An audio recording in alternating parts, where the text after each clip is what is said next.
Notice दौनु एतेटा post भाकेन्सी होती एत जन रिटायर्ड होती एत लोक मरी पोस्टिंग कर आम क्रमागत भाव में पोस्टिंग कर चलू किंतु आम आउटसोर्सिंग भाई मान अनुरोध से माने सामिल हूँ। आज्ञा नारायण चंद्र नायक जन श्रमिक नेता आज्ञा मु श्रमिक नेता बोले मुझे विद्युत विभाग 40 वर्ष जाजपुर रोड डिविजन संपादक ओडिशा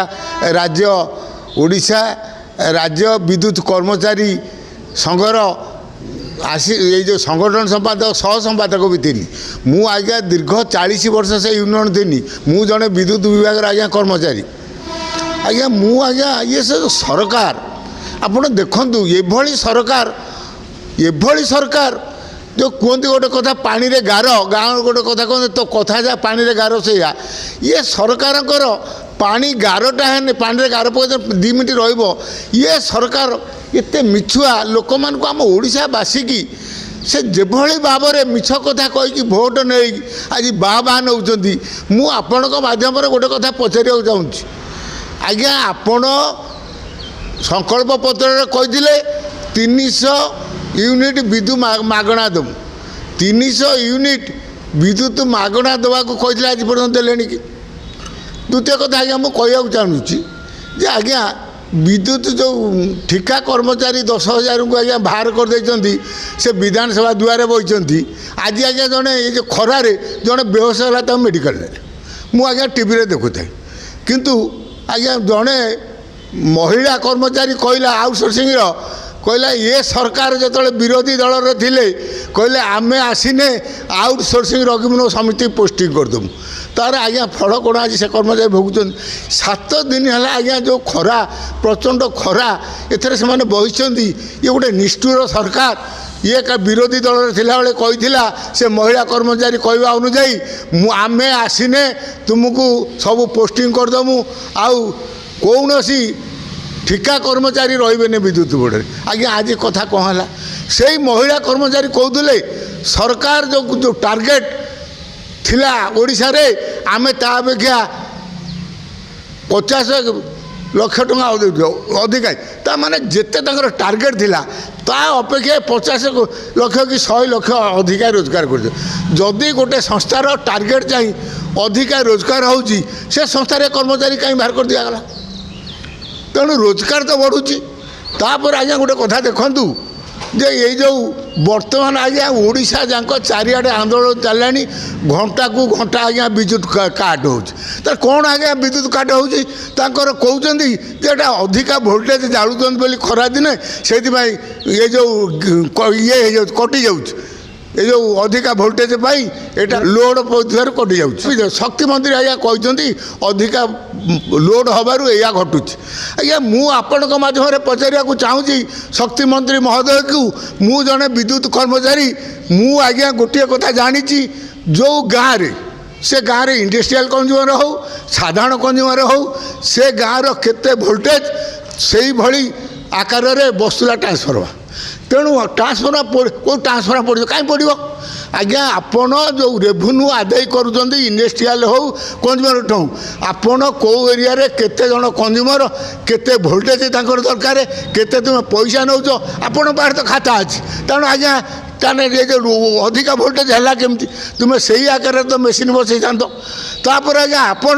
कही जो 300 यूनिट बिजली छाड़देमु ओडिशा तो विद्युत रे बड़का राज्य अन्य जगह को बिकुची ओडिशा रे विद्युत न रही कारण आज्ञा कौन मुझे बुझाऊँ चारिआडे आज्ञा आंदोलन बर्तमान चलानी ये जो गरम होची घंटा को घंटा लाइन जाऊँगी आज्ञा आउ गोटे कथा ये जो 10,000 कर्मचारी की तुम्हें बाहर कर देछ से 10,000 कर्मचारी काम करके पैसा नौले ना आज्ञा बसिकी काम नौले जो 10,000 कर्मचारी काम करुवा कर्मचारी को विदा करदेल ताने बर्तमान काम हो पाने से आज्ञा लाइन जाऊँगी कहीं 10,000 कर्मचारी जो विदा होगले काम करुवा 10,000 लोक बाहरी गला से काम हो पाने आज्ञा ये बड़ आश्चर्य कथा आज्ञा आउ गोटे कथा जानते ये सरकार आज्ञा टाटा कंपानी किए टाटा कंपानी ओडिशा सरकार समभागदारी 2% अधिका टाटार କିନ୍ତୁ ତେଣୁ ଟାଟା କେମିତି ମାଲିକ ଆମ ସରକାର କେହି ନୁହନ୍ତି। ଆମ ସରକାରଙ୍କ କଥାରେ ଆଜ୍ଞା ଏ ଟାଟା କମ୍ପାନୀ ଆଜି 10,000 ବାହାର କରିଛି ଆଜ୍ଞା। କାଲି ସକାଳୁ ଘଣ୍ଟାକୁ ଘଣ୍ଟା ଲାଇନ୍ ଯାଉଛି। ଏଥିପାଇଁ ଆଜ୍ଞା ଟାଟା କମ୍ପାନୀ ଯେତିକି ଦାୟୀ ନୁହଁ, ଆମ ସରକାର ଆଜ୍ଞା ସେତିକି ଦାୟୀ। ମୁଁ ଆଜ୍ଞା କହିବାକୁ ଚାହୁଁଛି, ଯେତେବେଳେ ଆଜ୍ଞା ଏଇ ବିଜେପି ସରକାର ଉତ୍ତରପ୍ରଦେଶରେ ଅଛି, ଓଡ଼ିଶାରେ ଅଛି, ଯେତେବେଳେ ଉତ୍ତରପ୍ରଦେଶର ସରକାର ଯେତେବେଳେ ସ୍ମାର୍ଟ ମିଟର ବନ୍ଦ କରିଦେଲା, ଆମ ଓଡ଼ିଶା ସରକାର ଆଜ୍ଞା 35 କୋଟି ଟଙ୍କା ଦେଇଛି ସ୍ମାର୍ଟ ମିଟର କିଣିକି ଆମ ବସିବା ପାଇଁ। ତାର କାରଣ ଆଜ୍ଞା କ'ଣ? ଯେଉଁଠି ଉତ୍ତରପ୍ରଦେଶ ସରକାର ସ୍ମାର୍ଟ ମିଟର ବସେଇ ଦେଲା ନାହିଁ, ବନ୍ଦ କରିଦେଲା, ଓଡ଼ିଶା ସରକାର ମୋହନ ମାଝୀ ସରକାର 35 କୋଟି ଟଙ୍କା କାହିଁକି ଆଜ୍ଞା ଟାଟା କମ୍ପାନୀ ଦେଇଛି ସ୍ମାର୍ଟ ମିଟର ବସିବା ପାଇଁ? ତାର ମୂଳ କାରଣ ହେଉଛି କ'ଣ ଜାଣିଛନ୍ତି ଆଜ୍ଞା? ଆମ ଜୀବନକୁ ମାରିଦେବେ ଆଜ୍ଞା ସ୍ମାର୍ଟ ମିଟର ବସେଇକି। ଏଇ ଯେଉଁ 10,000 ଭିତରୁ ଆଜ୍ଞା ବହୁତ ଏଥର ଅଛନ୍ତି ଯେଉଁମାନେ ମିଟର ରିଡ଼ିଂ ନେଉଥିଲେ ଆମଠୁ। ମିଟର ରିଡ଼ିଂ ଆଜ୍ଞା ରହିବେ ନାହିଁ, ସେ ସେଇଠୁ ବସିକି ରିଡ଼ିଂ ନେଇଯିବେ, ସେଇଠି ବସିକି ପଇସା ଆଦାୟ କରିବେ। ଆଜି ମିଟର ରିଡ଼ର ବାଲାଙ୍କୁ ବିଦା କରିଦେଲେ, ସ୍ମାର୍ଟ ମିଟର ବସିବା ଦ୍ୱାରା ସେମାନେ ସେ ଅଫିସରେ ବସିକି ଭୋଲ୍ଟେଜ ପଇସା ନେଇଯିବେ। ଇଏ କ'ଣ ଚାଲିଛି? ଏ ସରକାର କ'ଣ ଭାବୁଛନ୍ତି ମନେ ମନେ? ଆପଣ ଆଜ୍ଞା ମୁଁ ପଚାରିବାକୁ ଚାହୁଁଛି, ଯେଉଁ ମୋଦି କହୁଥିଲେ କେତେ କାଲି ଭାରି ଜୋରରେ କାଲି ପର୍ଯ୍ୟନ୍ତ ଗର୍ଜୁଥିଲେ, ମୁଁ ଏତେ ଲୋକଙ୍କୁ ଚାକିରି ଦେନି, 50,000 ଚାକିରି ଦେନି।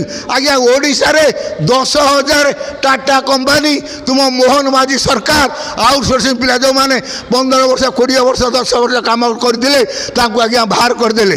ଏକଥା ଆଜ୍ଞା ଆପଣ ମୋହନ ମାଝୀ ଆପଣଙ୍କ ମୋଦିକି ମୁଁ ପଚାରୁଛି, ଆପଣ ଜଣେ 50,000 ଚାକିରି ଦେଲା ବେଳକୁ ଓଡ଼ିଶା ସରକାର 10,000 ବାହାର କରିଦେଲେ।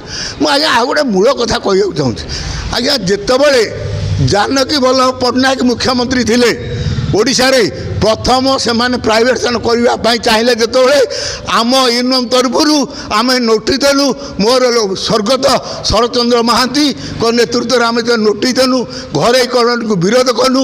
ସେଦିନ ଆମର ଭୁବନେଶ୍ୱର ସ୍ଥାୟୀ ଅଧିବେଶନ, ଯେଉଁ ବାର୍ଷିକ ଅଧିବେଶନ 3 ଦିନ ହୁଏ, ଜାନକୀ ବାବୁ ଆମର ଚିଫ୍ ଗେଷ୍ଟ ମୁଖ୍ୟ ଅତିଥି, ତାକୁ ଏୟାରପୋର୍ଟରୁ ନେଲୁ।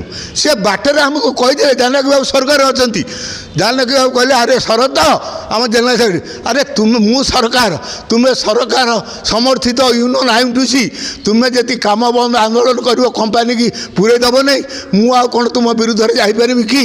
କିନ୍ତୁ ମୂଳ କଥା ହେଉଛି ୱାର୍ଲଡ ବ୍ୟାଙ୍କ ବର୍ତ୍ତମାନ ଟଙ୍କା ଦେଉନାହିଁ। ତୁମେମାନେ ବି ଦରମା ପାଇବା 4 ମାସ 3 ମାସ ଲାଗିଯିବ ଖାଲି ଦରମାଟା ଦେବାକୁ। ଆପଣମାନେ ଚିନ୍ତା କରନ୍ତୁ କ'ଣ କଲେ ତୁମର ସୁବିଧା ହେବ, କିନ୍ତୁ ପ୍ରାଇଭେଟେସନ୍ ଆମେ କରିବା। ତେଣୁ ଆମର 3-4 ଦିନ ଭିତରେ ଆମର କାର୍ଯ୍ୟକ୍ରମ ବସିକି ଆମେ ଜାନକୀ ବାବୁ କହିଲୁ, ଆଜ୍ଞା ଆମର ଗୋଟିଏ ଡିମାଣ୍ଡ, ଓଡ଼ିଶା ସରକାରଙ୍କର ଯେଉଁ ଚାକିରି ସର୍ତ୍ତାବଳୀ ଥିଲା ସିଏ ରହିବ, ଗୋଟିଏ କର୍ମଚାରୀ ଛଟେଇ ହେବେନି। ଜାନକୀ ବାବୁ ରାଜି ହେଲେ। ଏଗ୍ରିମେଣ୍ଟ ଆଜ୍ଞା ଅଛି, ଏଗ୍ରିମେଣ୍ଟ ଅଛି। ଓଡ଼ିଶା ବିଦ୍ୟୁତ ବୋର୍ଡ଼ର ସରକାରର ଯେଉଁ ଆଇନ ଥିଲା ସେଇ ଆଇନ କାର୍ଯ୍ୟକାରୀ ହେବ, ଗୋଟିଏ ଲୋକ ରିଷ୍ଟେଞ୍ଜ ହେବନି। ଆଜ୍ଞା ବର୍ତ୍ତମାନ ସେ ଆଇନଟାକୁ ଅଛି, କିନ୍ତୁ ଆଜ୍ଞା ଆଉଟସୋର୍ସିଂ ପିଲାମାନେ ବୁଝୁନାହାନ୍ତି, ଖାଲି ୟୁନିୟନ କରିଚାଲିଛନ୍ତି। ଆଉଟସୋର୍ସିଂ ଅଲଗା, ଆମେ ଆଜ୍ଞା ସେଇ ଆଉଟସୋର୍ସିଂ, ଆମେ ବି ଆଉଟସୋର୍ସିଂରେ ରହିକି ଏନମାର ସେତେବେଳେ କହୁଥିଲେ, ଏନମାର ରହିକି ବି ଆମେ ପୋଷ୍ଟିଂ ହେଇଛୁ। ସେତେବେଳେ ଥିଲା କ'ଣ, ଯେଉଁମାନେ ଗୋଟିଏ ୟୁନିୟନ ଥିଲା, ସେଥିରେ ଏନମାର ୱାର୍ଚାଟ ପରମାନେଣ୍ଟ ଲୋକ ଆମେ ଗୋଟିଏ ସଂଗଠନ କରିଥିଲୁ। କେତେ ଜଣ ରିଟାୟାର୍ଡ ହେଲେ, କେତେ ଜଣ ମଲେ, ଆମ ୟୁନିୟନ ତରଫରୁ ନୋଟିସ୍ ଦେଉଥିଲୁ, ଏତେଟା ପୋଷ୍ଟ ଭାକାନ୍ସି ହେଇଛି, ଏତେ ଜଣ ରିଟାୟାର୍ଡ ହେଇଛନ୍ତି, ଏତେ ଲୋକ ମରିଛନ୍ତି, ତାକୁ ପୋଷ୍ଟିଂ କର। ଆମେ କ୍ରମାଗତ ଭାବରେ ପୋଷ୍ଟିଂ କରି କରି ଚାଲିଥିଲୁ। କିନ୍ତୁ ଆମ ଆଉଟସୋର୍ସିଂ ଭାଇମାନଙ୍କୁ ମୁଁ ଅନୁରୋଧ, ସେମାନେ ସାମିଲ ହୁଅନ୍ତୁ। ଅଲଗା ୟୁନିୟନ କରିକି ଯେଉଁ ଫଳ ଆଶା କରୁଛନ୍ତି ସେ ଆଜ୍ଞା ବିଫଳ। ମୁଁ ଆଜ୍ଞା ଗୋଟେ କଥା ଦେଖୁଥିଲି, ସେ ଯେଉଁ ବସିଛନ୍ତି ବିଧାନସଭା ସାମ୍ନାରେ, ଆଜ୍ଞା ଦୁଃଖର କଥା, ସେମାନେ ବିଜେପି ୟୁନିୟନର ଲୋକ, ନା କ'ଣ କହୁଥିଲା ସେ ଦଳ, ସେ ହେଉଛନ୍ତି ବିଏମ୍ଏସ୍ ଲୋକ। ମୁଁ ଦେଖୁଥିଲି ହଳଦିଆ ପତାକା ଧରିକି ସେମାନେ ରାଜସ୍ଥାନରେ ବସନ୍ତି। ସରକାର ଯିଏ, ତାଙ୍କରି ଦଳ ବିଏମ୍ଏସ୍ର ସେ ଯେଉଁ 10,000 କର୍ମଚାରୀ ବସିଛନ୍ତି, ସେ ସରକାରୀ ଦଳରେ ରହିଛନ୍ତି, କିନ୍ତୁ ଆଜି ସେମାନଙ୍କୁ ଚାକିରି ଦିଆହେଉନି। 7 ଦିନ ଆଜ୍ଞା ପଡ଼ିକି ରହିଲେଣି, ଆଉ ଆଜି ପର୍ଯ୍ୟନ୍ତ ସେମାନେ କଥା ଶୁଣିନାହିଁ। ଆଜି ଜଣେ ବେହୋସ ହେଲା।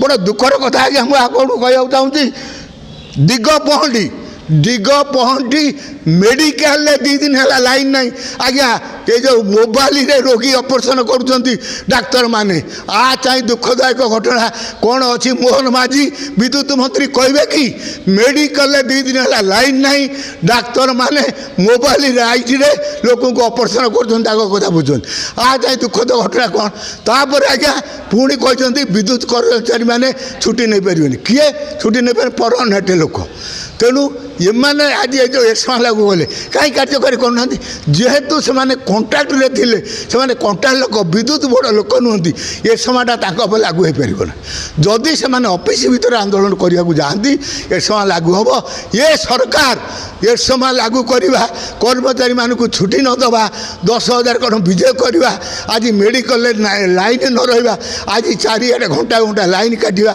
आज ओडावासी की जो सरकार आज हताश करुच्ची जो सरकार कहला मुझे 300 यूनिट विद्युत मागणा देमी आगामी दिन में ये ओडावासी ये विद्युत उपभोक्ता ये जो 10,000 कर्मचारी आपण कथा बुझे तुरंत से समाधान करूँ सी आपण दलर हूँ मु आपणकर दलर नई कि मु आईएमटीसी जड़े श्रमिक नेता हो पारे किंतु जड़े श्रमिक श्रमिकर जय हो आपण दुख बुझंतु।